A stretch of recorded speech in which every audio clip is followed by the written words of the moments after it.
Hi guys, I wanted to show you my white 10-liter mini fridge.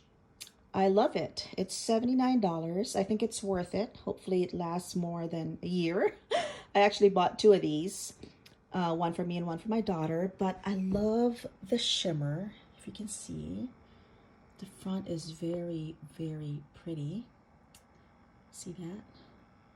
And the size is actually perfect on top of my dresser. See how, it's like just perfect here. And I wanted to show you how it looks inside. So you can put masks here. I have about maybe 7. There's still some space.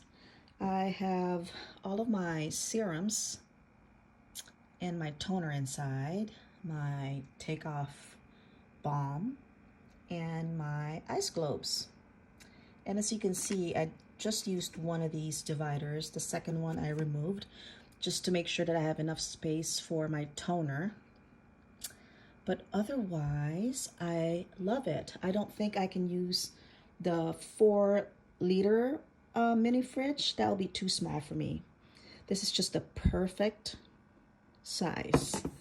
There you go. And again, it's beautiful.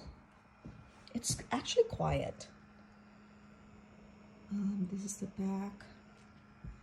And again, it just fits perfectly on top of my dresser. So I hope you like this video.